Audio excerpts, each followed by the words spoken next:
शुक्र का पर्वत यदि बड़ा बना होता है तो ये ऑकल्ट साइंस में इंटरेस्ट को जगाता है।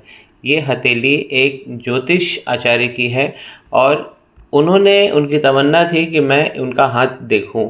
इस प्रकार का यदि शुक्र बड़ा बना होता है तो ये इंटरेस्ट जगाता है। तंत्र, मंत्र और यंत्र, ये तीनों के महानायक कहे गए हैं शुक्र।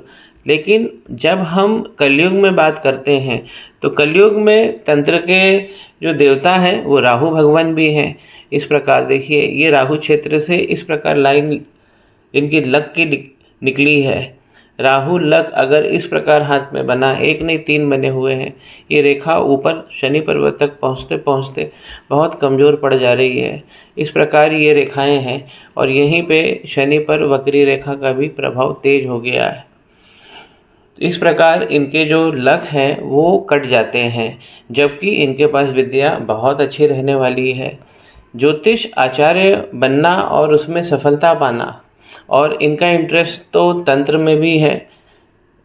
मंत्र, तंत्र और यंत्र, ये तीनों हमें समग्र रूप से समझना चाहिए। तंत्र का मतलब ये नहीं है कि हम डर जाएं। गणेश भगवान का जो निर्माण किया गया वो तंत्र के द्वारा किया गया। श्री गणेशाय नमः बोलकर हम हर शुभ काम को चालू करते हैं। आपके घरों में जो भगवान का विग्रह रखा हुआ है, जिसका आप लोग पूजन करते हैं, वो यंत्र का विस्तार है। तो मंत्र, तंत्र और यंत्र, ये समग्र रूप से हमें समझना चाहिए। ज्योतिष में ये विद्या है और उस विद्या के ये 3 अंग हैं। जहाँ आवश्यकता के अनुसार जैसी ज़रूरत हमें पड़ती है उस भाव को हम बढ़ा लेते हैं। तो इस प्रकार अगर 3 रेखाएं निकली हैं राहु क्षेत्र से, तो ये इनको तंत्र में भी अच्छा नायक बनाएंगी। तो इनका हाथ बहुत अच्छा है और ये बहुत लकी है कि इन्होंने ऐसा प्रोफेशन चुना है। अब इसमें धन की भी इनको समस्या हो जाती है कभी कभी। वक्री रेखा यदि डार्क है और आपके लक कट रहे हैं तो धन की समस्या हमेशा बनी रहेगी। ये जो उंगली है बीच वाली मध्यमा, इसके ऊपर अगर खड़ी लाइन बनी रहती है तो आपके जीवन में चिंता नहीं होती है। का भाग्य कट गया है, इसलिए ये रेखाएं समाप्त हो गई हैं। क्योंकि ये जो खड़ी रेखाएं होती हैं इन्हें ही हम फ्रेंडली लाइंस कहते हैं। अगर ये इस प्रकार लाइन मिट जाती है तो जीवन में चिंताएं बढ़ती हैं धन को लेके। वक्री रेखा तो खैर पूरा करेगी। भाग्य रेखा शनि पर्वत तक पहुंचना चाहिए, कटना नहीं चाहिए, तो हमको बहुत अच्छा भाग्य मिलता है। अब यदि हम धन की बात करें कि धन, तो मनी का ट्रायंगल यहाँ पे नहीं बन पा रहा है और दूसरा मणिबंध अगर वीक जा रहा है तो धन की समस्या बनी रहेगी। जब दूसरा मणिबंध सुंदर बना होता है तो धन का नल खुला रहता है। शनि पर्वत पे खड़ी लाइन होना ही चाहिए। प्राथमिकता है, अच्छे धन की निशानी है। इनके जो धन के देवता बृहस्पति भी कहे गए हैं। बृहस्पति केंद्रित भाव से बहुत ज़्यादा, देखिए राहु क्षेत्र की तरफ आ गए हैं। गुरु चांडाल हाथ में लगा हुआ है। इस तरफ इतना ज़्यादा टिल्ट हो जाना और केंद्रीय भाव से गुरु का दब जाना, लिवर की प्रॉब्लम होके रहेगी। इसीलिए, और इनकी उम्र 34 साल है, तो लिवर कहीं ना कहीं इन्होंने डैमेज महसूस किया होगा। इतना ज़्यादा टिल्ट नहीं होना चाहिए। मंगल पर्वत पर भी देखिए इस प्रकार इनकी जीवन रेखा में इस प्रकार आइलैंड बन रहा है। स्टार्ट में ये हमारा आधार होता है। जब जीवन रेखा जहाँ से निकलती है उद्गम स्थान से, लाइन मजबूत होनी चाहिए। वीक है तो इनका जन्म के समय से शरीर जो है वो कमज़ोर रहेगा और बीमारियां ज़रूर इनको घेरेंगी। गुरु इस प्रकार जाएंगे तो हमारा जो लिवर है, डाइजेस्टिव ट्रैक है, उसमें प्रॉब्लम होगी ही होगी। तो इस पर इनको रेमेडी तुरंत करना चाहिए। मंगल पर्वत पर रेखा है, मंगल रेखा, लेकिन अंगारक लगा हुआ है। इस अंगारक दोष के कारण और भी राहु की रेखाएं हैं जो गहन होकर निकली हैं। और ये जो खड़ी वर्टिकल लाइन है राहु क्षेत्र पे, इसे हम राहु लक कहते हैं और इसे हम डैमेजिंग लाइंस कहते हैं। तो ये हॉरिजॉन्टल लाइन वर्टिकल लाइन को काट रही है। तो राहु की नेगेटिव लाइन पॉजिटिव लाइन को काट रही है। इसमें सुधार करना चाहिए। गुरु चांडाल पे इलाज कर लीजिए। अंगारक हाथ में लगा हुआ है। चंद्रमा इनका मन है। ये रेखाएं बहुत अच्छी है। दूरस्थ स्थानों से धन प्राप्ति होगी, नीचे तक भी है, लेकिन ये रेखा बढ़कर केतु पर नहीं आनी चाहिए।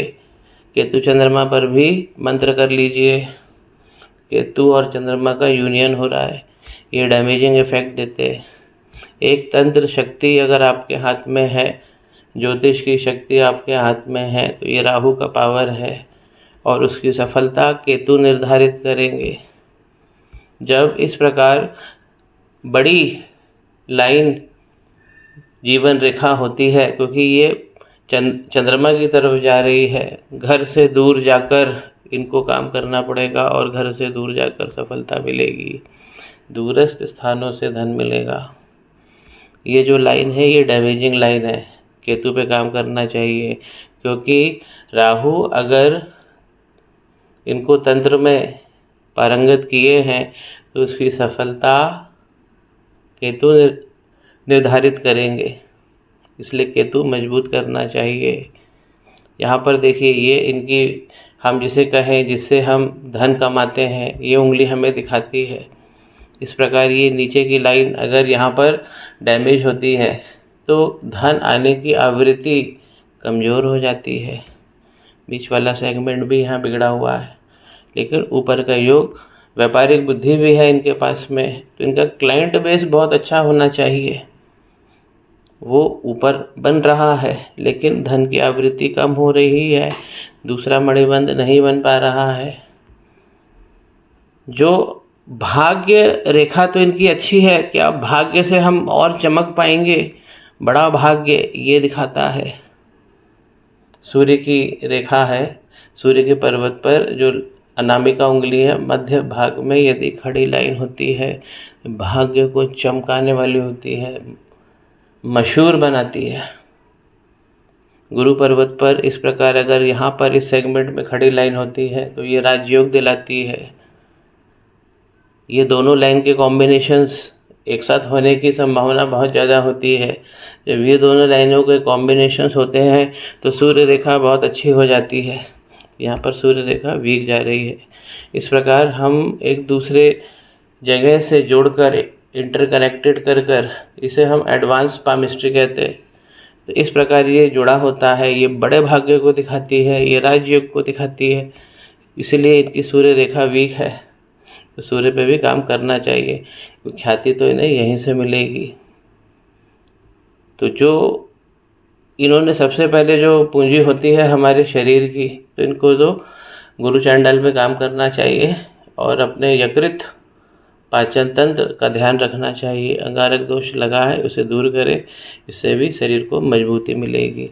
पहला मणिबंध देखिए स्टार्ट में कमज़ोर पड़ रहा है, ये भी व्यक्तित्व को दिखाता है, हमारे आधार को, हमारे शरीर को। ये शक्ति है कि हम इस पृथ्वी पर घूम सकें, कमज़ोर है। तो इनको पहला जो जीवन रहेगा, पहला हाफ, वो कमज़ोर शरीर के साथ रहेगा। यहाँ पर भी शुरुआत जो है कमज़ोर शरीर से हुई है। स्वास्थ्य का ध्यान सबसे पहले, और जीवन अच्छा चले, आय अच्छी होए, इसके जो प्रयास बताए गए हैं वो आपको करना है। चंद्रमा केतु पे विशेष ध्यान देना है, तो इसके आपके विद्या के परिणाम जो हैं वो मजबूत रहेंगे। अंगारक और चांडाल पे काम करना है।